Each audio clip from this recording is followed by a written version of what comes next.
உங்கள் தங்கம் வெள்ளி வைர நகைகளை விற்று பணம் பெற நம்பிக்கையான நிறுவனம் மேக்ஸ் கோல்ட். கால் 04445454545. மீனம் அப்படின்னாலே அந்த 12ஆம் இடம் அப்படின்னு வந்துட்டாலே எல்லாத்தையும் விட்டு கொடுக்கறது, மறப்போம், மன்னிப்போம், விட்டு கொடுப்போம், அது மாதிரி எல்லாத்தையும் இழக்கிறது, அப்புறம் ஒரு ஆன்மீகத்துல ஒரு துறவரம், அந்த மாதிரியான விஷயங்கள் தான் இந்த 12ஆம் இடம் அப்படிங்கிறது. 12ங்கிறது மோக்ஷம், அப்படி மோக்ஷஸ்தானம்னு சொல்றோம் இல்லையா? அப்போ அந்த மோக்ஷம் அப்படிங்கிறது அதனுடைய அர்த்தமே என்ன? எல்லாவற்றிலிருந்தும் விடுபட்டு பற்றற்று இருப்பது தான் மீனம் அப்படிங்கிறது. அதை நீங்க கடைபிடிச்சிட்டீங்கனாலே உங்களுக்கு பிரபஞ்சம் கொண்டு அள்ளி கொட்டும். பேசி பேசி நீங்க ஒரு பிரசித்தி நிலைக்கு வருவீங்க. ஸோ அதுதான் உங்களுக்கு ஒரு சிறப்பு. நல்ல தைரியமா பேசுவீங்க. ஏன்னா அது செவ்வாயுடைய வீடு. அப்ப பேச்சு கேட்கவே வேண்டாம், போல்டா நல்லா பேசுவீங்க. மேம், மீன லக்னம் காலபுருஷ தத்துவப்படி மீன லக்னத்துக்கு எப்படி இருக்கு மேம்? மீன லக்னம் அப்படிங்கிறது காலச்சக்கரத்தினுடைய கடைசி பாவம். அதுதான், அதாவது இது குருவுடைய வீடு, 12ஆம் இடம். இதுவே லக்னமாக வரும்பொழுது மீனம் அப்படின்னாலே அந்த 12ஆம் இடம் அப்படின்னு வந்துட்டாலே எல்லாத்தையும் விட்டு கொடுக்கறது, ஓகே, எல்லாத்தையும் மறப்போம், மன்னிப்போம், விட்டு கொடுப்போம், அது மாதிரி எல்லாத்தையும் இழக்கிறது, அப்புறம் ஒரு ஆன்மீகத்தில் ஒரு துறவரம், அந்த மாதிரியான விஷயங்கள் தான் இந்த 12ஆம் இடம் அப்படிங்கிறது. அதுவே நமக்கு லக்னமாக வரும்போது நம்ம எப்படி இருக்கணும் அப்படின்னா எல்லாவற்றிலும் விட்டு கொடுக்க வேண்டும். விட்டு கொடுத்து வாழ்ந்தால் நீங்கள் மிக உயரத்துக்கு போயிடலாம். அந்த மாதிரியான ஒரு ஆட்டிடியூடை நீங்கள் டெவலப் பண்ணிக்கணும் ஆரம்பத்திலே. அதுக்குன்னு நீங்கள் பணமே சம்பாதிக்கக்கூடாதா, எதுவுமே சேர்க்கக்கூடாதா, அப்படி அர்த்தம் கிடையாது. சம்பாதிக்கலாம், சேர்க்கலாம், ஆனால் உங்கள் இதில் எதையும் வச்சுக்காதீங்க. உங்கள் பேரில் இருந்ததுன்னா அது உங்களை விட்டு போயிடும். ஏன்னா அது இழப்பு. 12ங்கிறது விரயம் இல்லையா? ஆனால் நிறைய பண்ணுங்க, சம்பாதிங்க, எல்லாம் பண்ணுங்க, ஆனால் அதை வேறு யாருக்காவது மாற்றி விடணும், அவ்வளோதான், வேறு ஒன்றும் இல்லை. ஆனாலும் இது ஒரு சிறந்த வீடு தான். 12ங்கிறது மோக்ஷம், அப்படியே மோக்ஷஸ்தானம்னு சொல்கிறோம் இல்லையா? அப்போ அந்த மோக்ஷம் அப்படிங்கிறது அதனுடைய அர்த்தமே என்ன? எல்லாவற்றிலிருந்தும் விடுபட்டு பற்றற்று இருப்பது தான் மீனம் அப்படிங்கிறது. அதை நீங்கள் கடைபிடிச்சிட்டிங்கனாலே உங்களுக்கு பிரபஞ்சம் கொண்டு அள்ளி கொட்டும். இப்போ நிறைய பேர் என்ன நினைக்கிறாங்க அப்படின்னா, நாங்கள் எதுவுமே கையில் வச்சுக்கூடாதா, நாங்கள் அப்படின்னா எதுவுமே சம்பாதிக்கக்கூடாதா, நாங்கள் எப்போவுமே இப்படி தான் ஒன்றுமே இல்லாமல் தான் இருக்கணுமா? அப்படி அர்த்தமே கிடையாது. அந்த மனோபாவத்தை நீங்கள் உங்களுக்குள்ளே வளர்த்துக்கணும். வளர்த்துக்கிட்டிங்கன்னா இயற்கை உங்களுக்கு 10 மடங்கு கொண்டு கொடுக்கும். அதுதான் இதனுடைய தாத்பரியம். ஓகே, இப்போ 2ஆம் இடம் காலச்சக்கரத்தின் முதல் வீடு மேஷம். அப்போ உங்களுக்கு வாய் பேச்சின் மூலமாக ஒரு பிரசித்தி நிலை அப்படிங்கிறது கிடைக்கும். பேசி பேசி நீங்கள் ஒரு பிரசித்தி நிலைக்கு வருவீங்க. ஸோ அதுதான் உங்களுக்கு ஒரு சிறப்பு. நல்ல தைரியமாக பேசுவீங்க. ஏன்னா அது செவ்வாயுடைய வீடு. அப்போ பேச்சு கேட்கவே வேண்டாம், போல்டாக நல்லா பேசுவீங்க. 3ஆம் இடம் காலச்சக்கரத்தினுடைய 2ஆம் இடம்.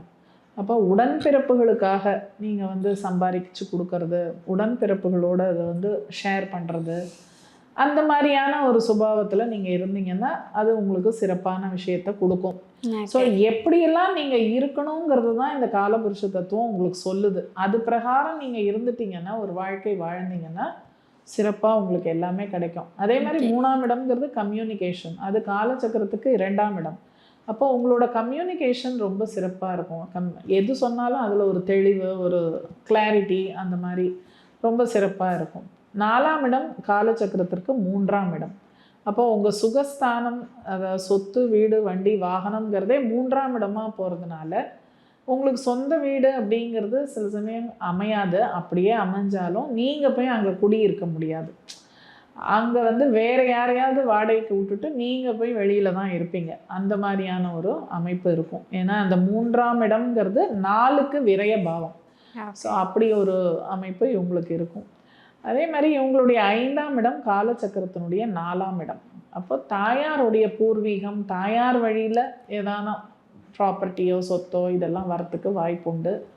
ஏதான ஒரு கலைத்துறையில் நீங்கள் நல்ல ஒரு கல்விக்கு பயின்று அதன் மூலமாக ஒரு பெருமை அப்படிங்கிறதெல்லாம் வரும். குழந்தைகள் மூலமாக சொத்து, அந்த மாதிரி விஷயங்கள் கிடைக்கும். ஏன்னா 5ஆம் இடம் புத்திரஸ்தானம். மோஸ்ட்லி உங்களுக்கு பெண் குழந்தைக்கு தான் வாய்ப்பு உண்டு.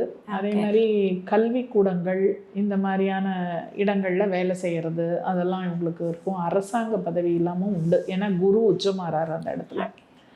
அதுக்கப்புறம் இவங்களுடைய 6ஆம் இடம் காலச்சக்கரத்தின் 5ஆம் இடம். அப்போது இவங்களுக்கு நோய் ஸ்தானமே காலச்சக்கரத்தினோட 5 அப்படிங்கிற குணமாகக்கூடிய விரயபாவமாக இருக்கிறதுனால ஏதாவது நோய் நொடி வந்தாலும் அது குணமாயிடும் இவங்களுக்கு. அது வந்து தீராத நோயெல்லாம் ஆகாது, குணமாயிடும்.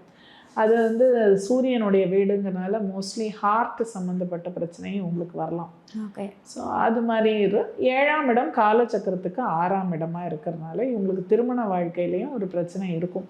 ஏன்னா 7 வந்து 6ஆம் இருக்குது காலச்சக்கரத்துக்கு. அப்போ திருமணத்தில் சில பிரச்சனைகள் பூசல்கள் இருக்க தான் இருக்கும். திருமண வாழ்க்கைங்கிறது கொஞ்சம் ஓரளவுக்கு இதுவாக தான் இருக்கும் இவங்களுக்கு. ரொம்ப ஓஹோலாம் சொல்கிற மாதிரி இருக்காது.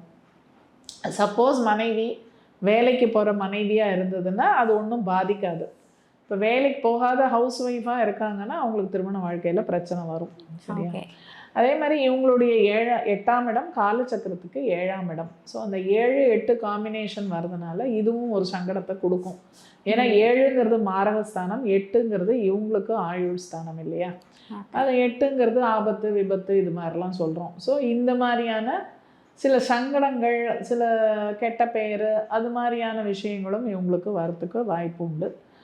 அண்டு அது இன்னும் சில பேருக்கு பார்த்தீங்கன்னா இந்த பொதுஜன தொடர்பு அப்படின்னு தானே இவங்களுக்கு வந்து 7ஆம் இடம்ங்கிறது நிறைய பேரை மீட் பண்ணுறது சந்திக்கிறது தான் 7ஆம் இடம். அது 8ஆக மாறுறதுனால அதுலேயும் சில சங்கடங்கள் இவங்களுக்கு ஏற்படலாம். அதே மாதிரி இவங்களுடைய 9ஆம் இடம் காலச்சக்கரத்திற்கு 8ஆம் இடம். அப்போ 9, 8 தகப்பனார் மூலமாக ஒன்றும் பெருசாக இவங்களுக்கு லாபம் இல்லை ஒரு இதெல்லாம் கிடைக்காது. ஆனால் தகப்பனாருக்கும் இவங்க வளர வளர தகப்பனாரோட வாழ்க்கையிலையும் பிரச்சனைகள் வரும். அதே மாதிரி இவங்களுக்கு நல்ல ஒரு குருமார்கள் அப்படிங்கிறது அமையிறதும் கஷ்டம்தான்.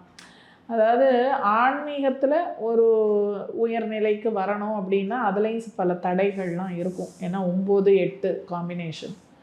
அதே மாதிரி இவங்களுடைய 10ஆம் இடம் காலச்சக்கரத்துக்கு 9ஆம் இடம். இது சூப்பர் காம்பினேஷன். ஏன்னா இவங்க தொழில் அப்படின்னு எடுத்துக்கிட்டிங்கன்னா அதில் ஒரு நல்ல ஒரு உயர்நிலை பிரசித்தி நிலை. ஏன்னா 9, 10ங்கிறது தர்ம கர்மாதிபதி யோகத்தை நேச்சுரலாகவே இந்த மீனத்துக்கு கிடைக்கிது. அப்போ தொழில் செய்கிற இதில் அவங்க உத்தியோகத்தில் நல்ல ஒரு பெரிய உயர்நிலைக்கு இவங்க வரலாம். அதே மாதிரி இவங்களுடைய 11ஆம் இடம் காலச்சக்கரத்திற்கு 10ஆம் இடம். ஸோ இவங்க தொழில் மூலமாக நல்ல லாபம் சம்பாதிக்கலாம், நல்ல ஒரு இதெல்லாம் கிடைக்கும், ஆசைப்பட்ட விஷயங்களை எல்லாம் இவங்க அடையலாம். இவங்களுடைய 12ஆம் இடம் காலச்சக்கரத்துக்கு 11ஆம் இடம். ஓகே. அப்போது இவங்களோட விரயமே சில சமயம் லாபமாக கூட மாறலாம். ஏன்னா 11ங்கிறது லாபம், 12ங்கிறது விரயம் இல்லையா? அப்போ விரயமே லாபமாக சில சமயம் மாறலாம். ஏதாவது ஒரு இன்வெஸ்ட்மெண்ட் பண்ணால் கூட அதுவும் அதுலேருந்து ஒரு லாபம் வரும் இல்லையா? ஸோ அப்படியும் நீங்கள் எடுத்துக்கலாம். ஈவந்தோ இவங்க லக்னபாவம் 12ஆக இருந்தால் கூட இவங்களுக்கு இப்படி ஒரு இதுவும் இருக்குது, ஒரு காம்பன்சேஷன் மாதிரி இங்கே கிடைக்கும் அவங்களுக்கு. மொத்தத்தில் இவங்க வந்து ஒரு நல்ல என்ன சொல்கிறது, ஒரு இவங்க காலத்துக்கு பிறகு கூட இவங்களுக்கு ஒரு நல்ல பிரசித்தி நிலை கிடைக்கும். ஆன்மீகத்தில் உச்ச நிலையெல்லாம் இவங்க போகலாம். ஒரு மத குருவாக ஆகிற அளவுக்கு இவங்களுக்கு தகுதி இருக்குது இந்த மீனத்துக்கு. இவங்க டெத்துக்கு அப்புறம் பார்த்தீங்கன்னா இவங்க வந்து ஒரு ஒளிரும் நட்சத்திரமாக வானத்தில் நல்லா ஜொலிப்பாங்க அப்படிங்கிற மாதிரி இந்த மீனத்துக்கு சொல்கிறாங்க. ஸோ இது ஒரு நல்ல, நான் வந்து மீனத்தை பற்றி ஒரு நெகட்டிவாக எதுவுமே சொல்லலை. இதில் வந்து நல்ல பாசிட்டிவான விஷயம்தான் இதில் இருக்குது. இவங்க வழிபடக்கூடக்கூடிய தெய்வங்கள் அப்படின்னு எடுத்துக்கிட்டிங்கன்னா மொத்தத்தில் இவங்களுக்கும் ஜலராசி தான். 159ங்கிறது ஜலராசி.